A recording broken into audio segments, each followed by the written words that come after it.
Throughout much of its history, most television programming looked like this. Now we are so happy we do the dance of joy! Hey!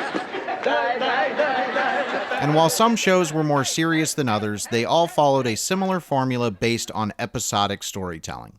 Episodic storytelling means that each episode of a show is a self-contained story. It has little to no impact on the episode that follows, and only limited connections to the episode that came before it. In practice, that means no matter how many times you've seen Balky and Larry do the dance of joy, next week they'll probably do it again. In the 90s, serialized shows began to become more popular, in thanks to successes like Twin Peaks and The Sopranos. It says with pulp. You like it with pulp. Not this much. I like the one that says some pulp. Instead of self-contained episodes, these serialized shows built complex and connected narratives that told one complete story over the course of several episodes or several seasons. But despite critical acclaim, serialized storytelling was slow to gain wide acceptance on network television. It is happening again. This stuff is good! That changed in 2004 when one massive sci-fi series took serialization to a cinematic level on the small screen, scoring ratings so big it changed everything happening on television forever. In the process, it ushered in what would soon be called peak TV. But that doesn't mean the show itself was a success, because by the time it was over, the series became so hated and reviled that it's since been forgotten by the pop culture world it created. This is Giant Freakin' Robot, and this is why Lost failed. Before we can talk about what went wrong with Lost, we have to talk about what a huge success it was. And that's impossible without also talking about Survivor. The now long-running reality TV show had only been on the air a few years when Lost debuted. Survivor's popularity cannot be overstated. 39 days, 18 All-Stars, 1 Survivor. Every episode of the Jeff Probst-hosted series was a massive event. Survivor's popularity reached a level comparable perhaps only to football, and Survivor just happened to be a reality show about a bunch of people stranded on an island. So when Lost first appeared, much of that island interest transferred over to it, and everyone was ready to tune in for what they expected to be a fictionalized version of Survivor. The show's splashy promos featuring an eye-popping special effects bonanza combined with that existing Survivor mania. The result was a premiere episode with big ratings. The show itself was so glitzy and so unusual that much of the audience stuck around. And now it was Lost, not Survivor, that everyone was talking about while waiting in the dentist's office. You're never gonna believe this. You finally learned how to tie your own shoes. Situated shortly before the age of streaming and on-demand video, but during the rise of digital video recorders, Lost was the right show at exactly the right time to become one of the biggest things in television history. What you celebrating? Nearly 20 million people tuned in for the Lost series premiere, and more than 23 million tuned in for the Season 2 premiere. Oh, hey, Freckles. Lost was a phenomenon and regularly ranked as the most popular television show in the world. Critics went crazy for it. The French! The French are coming! I've never been so happy to hear the French! The show was praised for its exceptionally high production values, its excellent cast, and its complicated mix of drama and mystery. Lost blew open the possibilities for serialized high-concept storytelling on network television. It proved that audiences would invest in an ongoing, deeply mysterious narrative. Through it, producer and future Star Wars director J.J. Abrams perfected his mystery box format. I just love boxes. Where the plot is driven by a series of secrets and puzzles. The withholding of information, doing that intentionally, is much more engaging, whether it's like the shark in Jaws. It was those secrets that kept people tuning in week after week. Come on! Lost wasn't a fictionalized version of Survivor, it was a stealth science fiction series that had people hooked before they had any awareness of what they were being hooked into. The show's story begins with a plane crash on a tropical island. The survivors are stranded on a beach looking for a way to hang on until their inevitable rescuers can arrive. And then, this happens.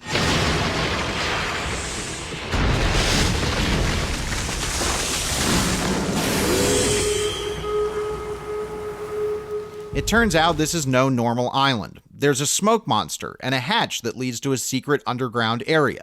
While the survivors grapple with all this weirdness, they start to realize rescue isn't coming. Days pass and no one shows up to save them. All the while, things keep getting weirder. That's 4 toes. The hatch turns out to be one of many. A long history of strange happenings is uncovered, and there's a growing suspicion that a company named Dharma may be behind all of it. Every 108 minutes, the button must be pushed. The crash survivors themselves are part of the mystery. They aren't normal people. They're criminals, mobsters, gangsters, and sinners. There's a child with strange powers. There's a crippled man who suddenly regains the ability to walk. Week after week, the secrets of the island and lost cast grew deeper and deeper, while week after week, audiences found themselves sucked further into unraveling the mysteries of the island. Boat. All those questions will be answered. All those mysteries will be solved. That was the promise of Lost that kept people tuning in. Or so they thought. For many, Lost became a weekly obsession. The timing was right to take that obsession to the internet, since Lost coincided with, and arguably helped catalyze, the rise of online fan communities. Lost became the first water cooler series for the internet age. How about you put your mangoes where your mouth is? The show's crazed fan base made the people writing and producing it into massive stars. Lindelof and Cuse began hosting a podcast, one of the earliest ever on the internet. Hello, I'm Carlton Cuse. Yes, you are. And I'm Damon Lindelof. Took you a minute there. You had to pause. It's a little, it's disquieting to be on camera. And it helped popularize the online podcast format. They hosted panel discussions in front of thousands at places like the San Diego Comic-Con,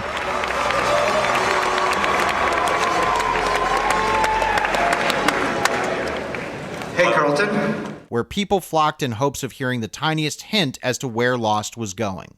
In film, writers and directors were often heralded as celebrities in their own right.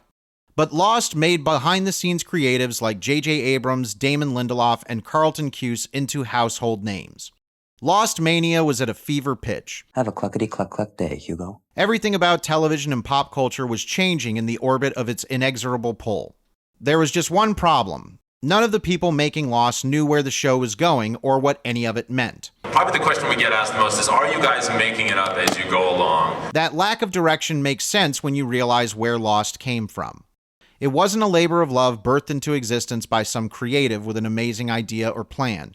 Lost was conceived in 2003 when ABC executive Lloyd Braun pitched the idea of a supernatural stranded on an island drama. Sorry, baby, it's just business. J.J. Abrams had already made a name for himself with the series Alias, and he was brought in along with Damon Lindelof to create a series around that pitch. Basically tasked with creating this series that we had very little time to do. We had 11 and a half weeks to write it, cast it, crew it, shoot it, cut it, post it, turn it in a 2-hour pilot. So it was not a lot of time. And that sense of possibility, what could this thing be? There was no time to develop it. ABC was all in on the idea, and they spared no expense. Lost's 2-hour debut episode became the most expensive pilot ever produced at the time, costing over $14 million and filmed entirely on location in Oahu. And while it may be true that the show's production team had no idea where any of it was going, It's about bunnies. there's no denying that they threw themselves into making it the best, whatever it was, they could be. The show continued to be shot entirely on location in Hawaii for all 6 seasons. ABC kept shoveling money into the show, maintaining its cinematic high-dollar look and style throughout Lost's 6-season run. We're only puppets! Puppets on strings! As Lost ran out the clock on its way to the show's grand finale, the series seemed poised to go down in history as one of the greatest, most significant programs in the history of television. The biggest moment in the show's life was when we were able to announce the show's death. And as soon as we were able to start working towards an end point, we wanted the show to feel like it was, closing a loop in many ways, so that, the final season would feel a lot like the first season. But it was already doomed. Such thing as Heading into season 6, expectations were enormous. Fans had compiled long lists of unanswered mysteries like, what is the island? Who are Jacob and the Man in Black? Why those numbers? Many were questions they'd been asking since the show's very first episode. Any of this look familiar from when you were coming back? Oh, yeah. There's my favorite leaf. There were already signs that fans were about to be disappointed. We can't answer every last question. If we did that, the show would be so pedantic it'd be uninteresting, Carlton Cuse warned in numerous discussions and interviews. You can't even get fired! Fans seemed fine with this as long as they got answers to some of the show's bigger and more important mysteries, and as long as those answers weren't something stupid like it was all a dream or a holodeck simulation. Hello, Star Trek Enterprise. End program. Or most feared of all, the island is hell and they're all dead. Here's to being dead. Season 6 got off to a rocky start. Everyone knew it was the show's final season, so they expected they'd start getting answers. Instead, the show began raising more questions with a flash sideways device taking viewers into what appeared to be an alternate timeline where Flight Oceanic 815 never crashed. Taco night? I don't do taco night. The flash sideways is explained in the series finale as a form of purgatory or afterlife way station where characters find each other after death. Which, while not being the exact they're dead and in hell nightmare everyone had feared might happen, came too close to it for comfort.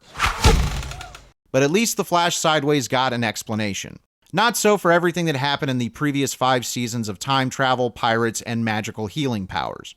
Because no definitive answers for the island itself were given, many thought the show was saying the characters had been dead the whole time, which for most viewers was a worst-case scenario. I've done everything you wanted me to do, so why did you do this to me? The Lost producers quickly spoke out to clarify that was not the case.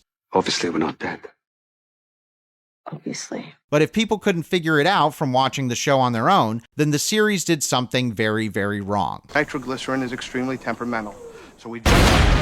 Viewers felt that they had been teased with puzzles for 6 years only to get a character-focused ending that glossed over the mythology they cared about. The phrase, "they were all dead the whole time," became a meme representing a botched ending, and despite being a misunderstanding, it succinctly expressed viewers' disappointment. This is ridiculous. Oh, stop thinking how ridiculous it is. Lost's reputation was totally destroyed. Viewers felt they wasted their time and became vocal detractors. The phrase "lost ending" became a cautionary tale. For years after, showrunners of other series would joke in interviews, "We don't want to do a Lost on our audience."